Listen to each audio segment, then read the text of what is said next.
Okay, let's start now. So the next topic we are going to see is thermoelectric transducer. So can you hear me? Anyone? Yes, ma'am. Yes, ma'am. So thermoelectric transducer, as the name indicates, it's the thermo in the sense temperature. So we can convert temperature into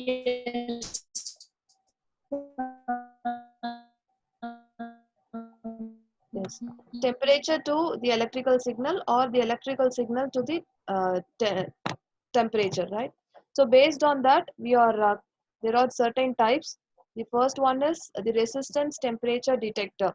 So resistance temperature detector converts the electrical resistance into with changing its temperature, which means that temperature into electrical energy. And thermocouple, all the three, RTD, thermocouple and thermistor, all the three will convert the temperature into electrical signal. We will see one by one how it works. RTD stands for resistor temperature detector. Here this RTD is meant for only the metals. They use only pure metals for this. And like how we did in strain gauge, here also by elongating the resistance, in the case of strain gauge, we do elongating your resistance so that the length of the resistance increases and the area of the resistance decreases. Whereas in the case of thermal electric transducer, we apply temperature. We know that resistance also depends on the temperature, right? By changing the temperature across the conductor, we are going to change the resistance. Accordingly, we are going to measure the temperature, right? So RTD, it uses pure metals. There are two types of RTD, one with positive thermal coefficient and another one with negative thermal coefficient. Positive thermal coefficient in the sense, as the temperature increases, your resistance will also increase. Whereas in negative thermal coefficient in the sense, as the temperature increases, the resistance decreases. So there are two different types. And the materials, mostly they use platinum, and some they use nickel, copper, balco or tungsten as the materials for RTD, pure metals. And here also they use Wheatstone bridge, and one of your bridge of your Wheatstone will be of RTD. So by applying temperature to this RTD, the resistance differs. So the balancing of your Wheatstone bridge, uh, unbalancing in your Wheatstone bridge occurs.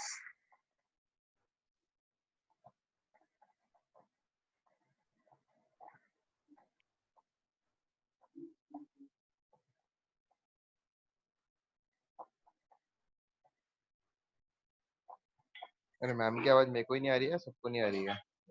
Okay. मेरे को भी नहीं आ रही, ma'am बोल नहीं रही अभी। को भी नहीं आ रही। Vedant, what you are doing? Okay. वेदांत क्या करता है? What is your register number? 418. 418. I will mark absent for both the hours then. Line बना दिया। Okay. So here, as the temperature in your RTD increases, accordingly the resistance changes. So your Wheatstone bridge becomes unbalanced. So by measuring this voltage across the arms, we can tell us how much temperature has been applied. So this is RTD. Next, we are going to see thermocouple. So thermocouple works on Seebeck effect. Seebeck effect in the sense when two dissimilar wires or conductors joined at one terminal, and if that end is provided with certain temperature, obviously the resistance between those wires will differ.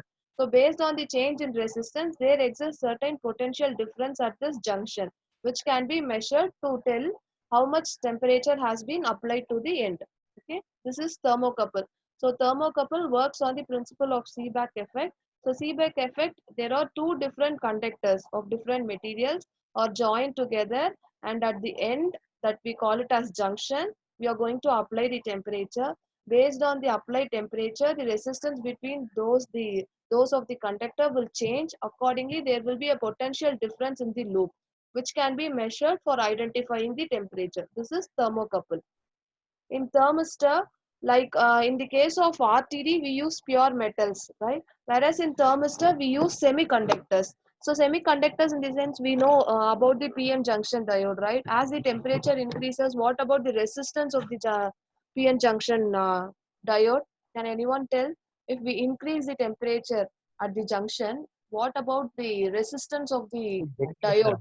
It get decreases, right? So there will be a flow of current. If there is a increasing flow of current, obviously there will be a decreasing in the resistance of the diode, right? So thermistor will always work in the negative temperature coefficient, which means that as the temperature increases, the resistance will always decrease, right?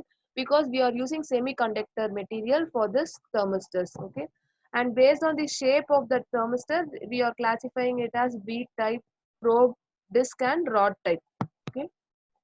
Next, we are going to see photoelectric transducer. So photoelectric transducer in the sense converting your light energy into electrical energy and electrical energy into light energy, right?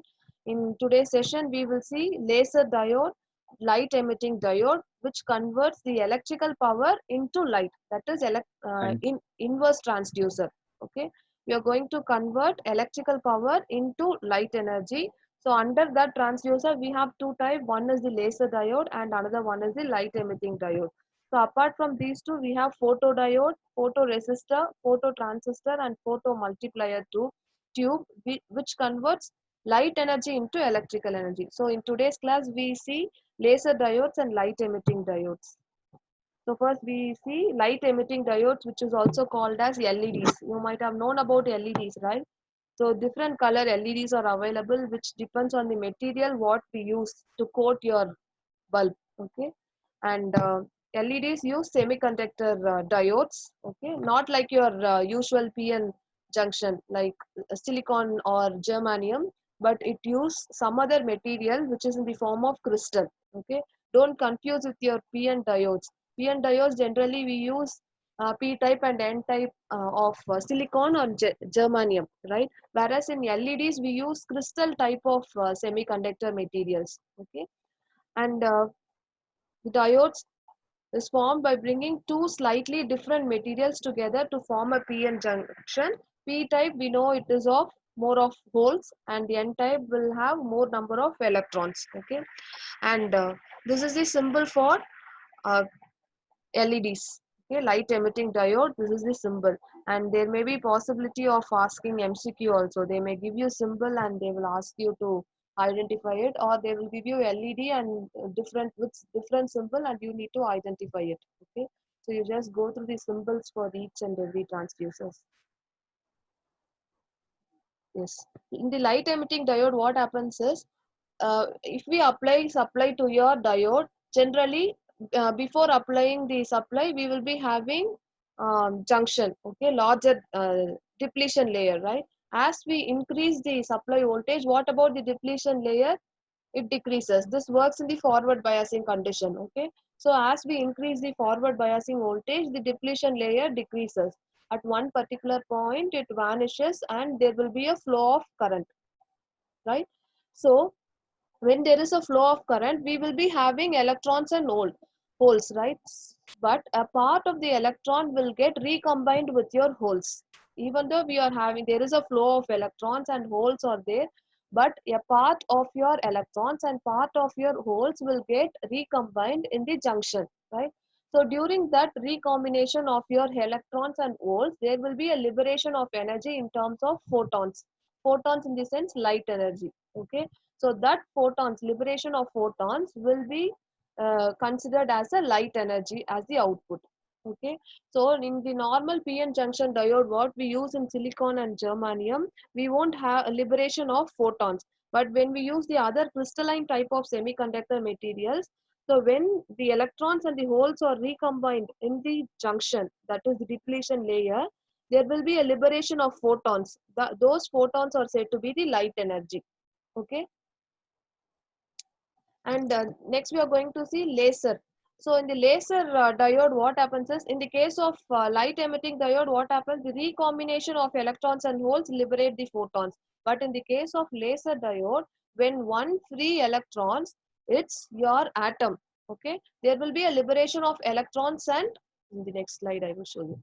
So when we will be having an atom, which is a combination of electron and holes, right? So when that electron hits to the atom, it liberates further electrons and holes, right?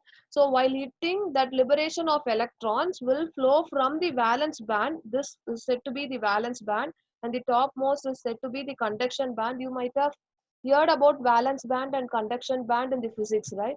So when it hits the atom, the free electron which is liberated from the atom will go to the conduction band, right? While it moves from the valence band to conduction band, there will be a liberation of energy in terms of photon, right? Again, this photon will try to interact with that free electron and reduce the energy of the free electron, so that that electron will move towards the valence band again by releasing its energy in terms of photons. So this release of energy in terms of photon, it's said to be the liberation of light. Okay. In the case of LED, the recombination makes the energy loss in terms of photons, whereas in the case of laser diode, as your electrons moves from the conduction band to the valence band, there will be a liberation of energy in terms of photons, which is said to be the light energy. Okay.